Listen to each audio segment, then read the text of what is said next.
All right, listeners, buckle up, because today we're taking a deep dive into the world of atheism and agnosticism. And not just any old exploration, no. We're going in deep like a philosopher would.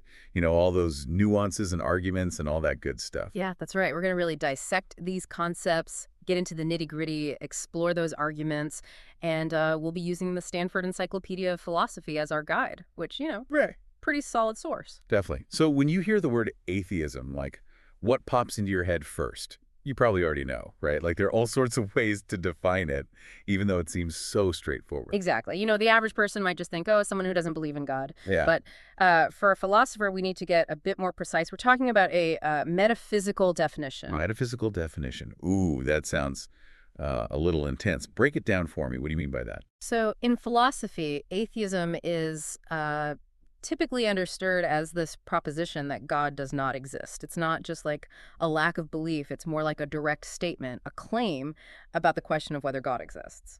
So it's not just like passively not believing. It's like taking a stance and saying, nope, God's not a thing.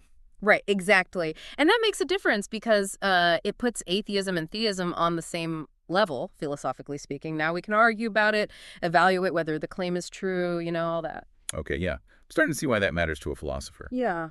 But what about the psychological definition? You mentioned that earlier. Is that important at all philosophically? Well, if we just stuck with the psychological definition, just not having a belief in God, things get kind of weird. I mean, think about it. Babies, rocks, they wouldn't have beliefs about God. Does that make them atheists? Uh-huh. That'd be a funny conversation starter. Excuse me, Mr. Rock. Are you an atheist? Right. It just shows the problem with only focusing on someone's mental state. It doesn't really line up with how we usually talk about atheism, at least in philosophy. So we're going with the metaphysical definition then. Atheism is the proposition that God does not exist. It's like making a statement that we can debate, not just describing what's going on in someone's head. Yeah, exactly. It's about getting into that philosophical debate head on. All right, so we've got atheism sorted out. But what about its partner in crime, agnosticism? It always seems to get misunderstood. Agnosticism, it's often portrayed as just like shrugging your shoulders and saying, I don't know. But there's a lot more to it than that. It's way deeper than just being indecisive. More than just not being able to make up your mind. Okay, I'm interested. Give me the philosopher's take on this agnosticism thing. Okay, so to get agnosticism, we need to go back in time a bit to the 19th century to meet this guy, T.H. Huxley. He was a biologist, really into evidence-based thinking, and he actually coined the term agnostic. His whole thing was, don't claim you know something if you don't have good enough reasons. So no jumping to conclusions without the facts. Makes sense, especially for a scientist. Right. So now apply that to the question of God. Neither theists nor atheists have this, undeniable proof, right? So Huxley's position was basically, hold on, let's not pretend we know for sure until we have more to go on. So it's not so much about being unsure, but more about being, honest about what we actually know. It's like saying, hey, we just don't know yet. Yeah, that's a great way to put it. It's about intellectual honesty. And when you think about how there's no definitive proof about God's existence, well, Huxley thought suspending judgment was the most responsible intellectual position. Yeah, I get that. Seems kind of presumptuous to say we know for sure whether or not God exists, given the whole, the nature of the question.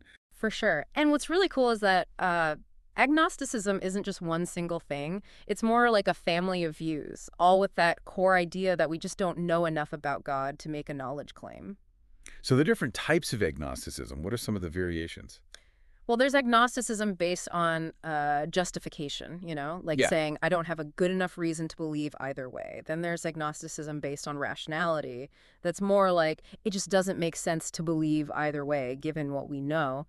And there's even agnosticism based on probability. So you might think one side is more likely, but still not enough to fully commit to a belief. Wow, so it's not passive at all. It's about actively engaging with the reasons why we can't know for sure. Yeah. That's way more interesting than just not having an opinion. Absolutely. It's about recognizing that the question is complex and we just don't have all the answers yet. Okay, so we've got atheism taking a stand against the existence of God, and agnosticism, recognizing the limits of our knowledge about God. But before we jump into the arguments themselves, there's one more thing we need to talk about, the concept of God itself. You got it. It's not just as simple as, like, God or no God. There are all sorts of different ideas about what God even Hold means. on. We're not just talking about one God here. My philosophical brain is already starting to hurt. It can be a lot to wrap your head around. I mean, think about all the different gods across cultures, philosophies, religions, each one with different attributes, different powers, different roles.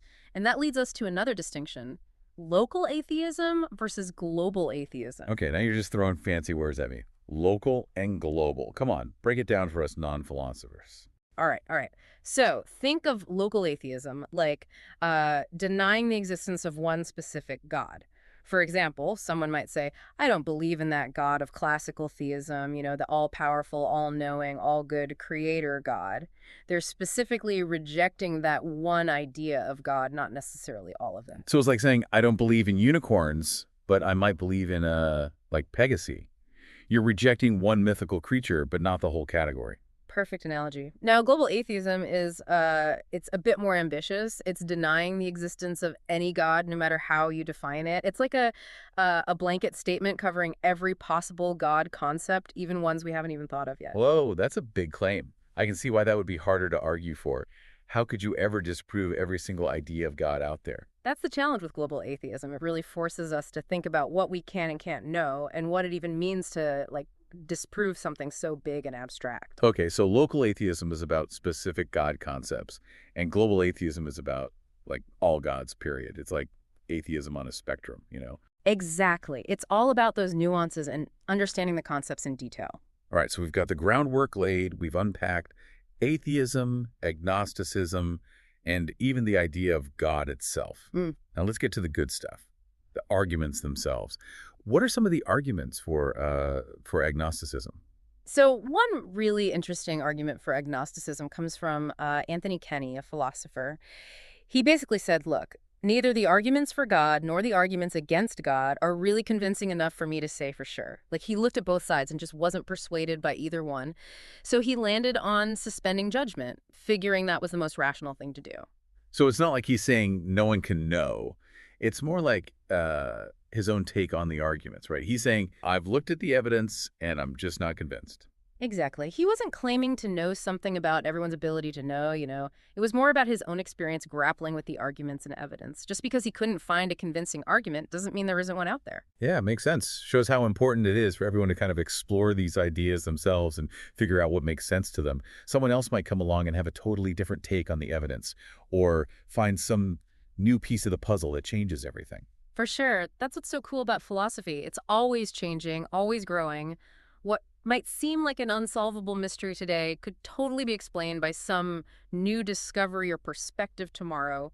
It's a good reminder to, stay open-minded and be willing to consider new ideas. Yeah. But Kenny's argument makes me wonder, is just not being convinced really enough to justify being agnostic?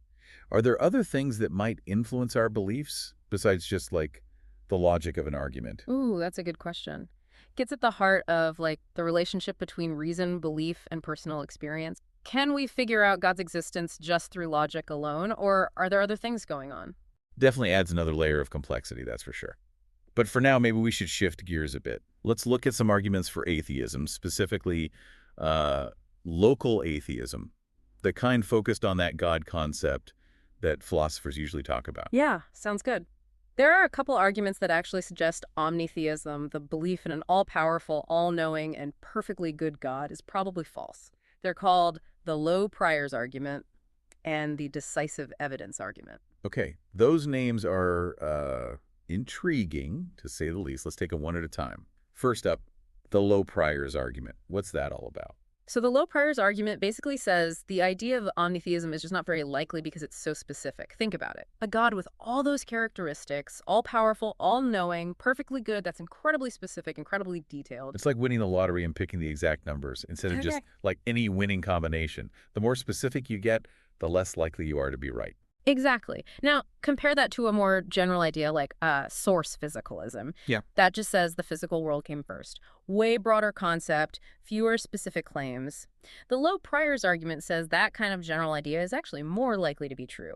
So even if we don't have direct evidence that disproves God, the fact that omnitheism is so complex and specific makes it less plausible than a simpler explanation for how the universe came to be. Kind of like Occam's razor, right? Yeah. The simplest explanation is usually the best. Right on. It's about thinking about probabilities based on how complex the ideas are.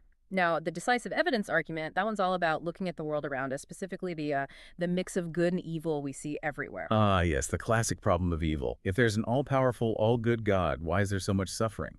Always a tough one to reconcile. The decisive evidence argument goes right at that problem. It says this mix of good and evil we see actually fits better with a God who's motivated by aesthetics, rather than just pure goodness.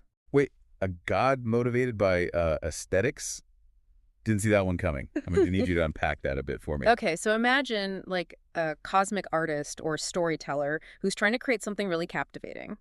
A good story, a truly gripping one, needs conflict, needs drama, needs a bit of darkness to balance the light. This God wouldn't necessarily be evil, but their main goal isn't making everything good. It's making a really interesting, complex story. Okay, I think I see what you mean.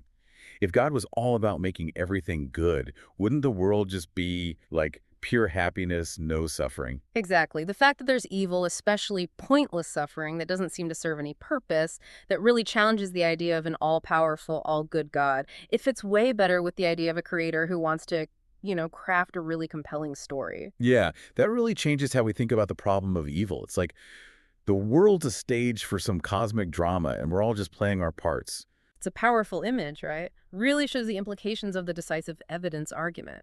If it's true, then our whole understanding of God, morality, our place in the universe, it all gets turned upside down. Yeah, my brain is definitely doing some somersaults right now.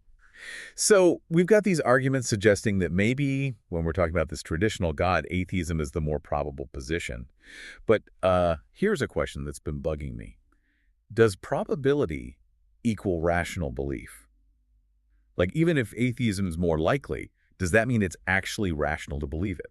That's the million-dollar question.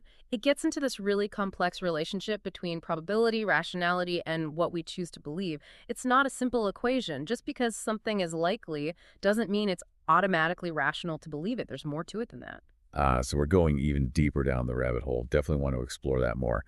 But maybe this is a good spot to take a break. We've covered a lot of ground today, unpacking definitions, exploring different kinds of atheism and agnosticism, and even getting into some pretty heavy arguments. We have. Definitely a good foundation for some more exploration. And I'm ready to keep going. Huh. Let's pick up this philosophical thread in our next segment and see where it takes us.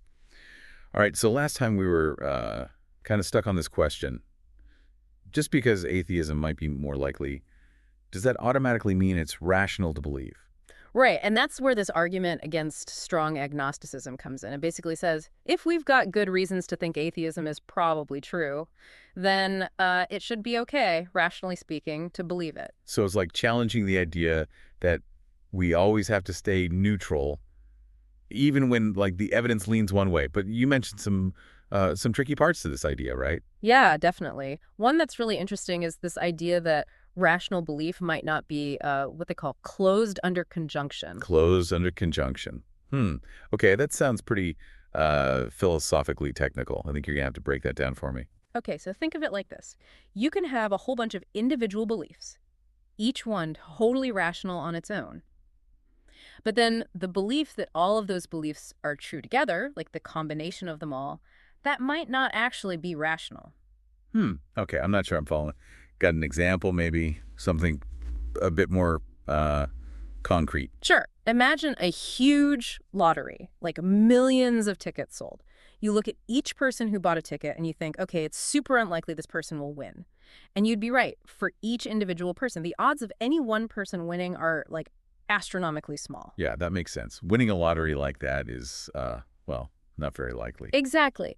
But if you then take a step back and say, therefore, it's rational to believe that no one will win, well, now you've got a problem because someone has to win the lottery, right? That's how it works. Oh, I see. So even though it's rational to think each person probably won't win, when you put all those beliefs together, it leads to something that can't be true. Right. It shows how rationality isn't always like straightforward and additive.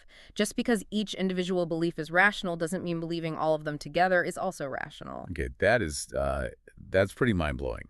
Yeah. So how does this conjunction thing connect back to the argument about agnosticism? Well, it throws a bit of a wrench in things. Even if we have strong reasons to think atheism is probably true, like from those arguments we talked about or other evidence, This idea of conjunction makes us wonder if it's really automatically rational to just believe in atheism because of that. So even if all the pieces seem to point toward atheism being likely, the act of actually believing it, based on all those pieces together, might not be as simple, rationally, as we thought at first. Exactly. It adds this whole other layer of complexity to the debate and makes us really think hard about what it means to form beliefs rationally. Well, this deep dive has been a real whirlwind of philosophical thinking. We started with what seemed like simple terms, atheism and agnosticism, and man, did things get complicated fast. For sure. We saw how atheism, at least how philosophers see it, is more than just not believing in God. It's about making this positive statement saying God doesn't exist. And we explored all those different versions of agnosticism, showing how it's not just about being indecisive, but about recognizing that we don't know everything and wrestling with the limits of what we can know. We even took a trip through the vast world of different God concepts, seeing how there's no one-size-fits-all definition of God. And the arguments about atheism can change a lot, depending on which God you're talking about. We really got into the arguments too, looking at both sides. We looked at arguments for agnosticism, like Anthony Tenney's take on the evidence, and arguments for local atheism, like those low priors and decisive evidence arguments. And then, of course, we got to this fascinating question about probability and rational belief, and that whole mind-bending concept of closure under conjunction. Man, we've touched on some seriously huge, fundamental questions that people have been asking forever. And always happens in philosophy, I feel like we've ended up with even more questions than when we started. That's the beauty of it, though, right? Philosophy is all about this ongoing search for understanding, always exploring new ideas. It's not about finding all the answers. It's about the journey itself. Couldn't agree more. So, for everyone listening, the journey definitely doesn't end here. Keep asking questions, keep digging deeper, keep thinking about these big ideas. You never know what kind of insights you might uncover along the way. Who knows? Maybe you'll even find your own answers to those age-old questions about belief, knowledge, and what this whole universe is really all about. What a perfect note to end on. Thanks for joining us on this deep dive into atheism and agnosticism. Until next time, keep those philosophical wheels turning.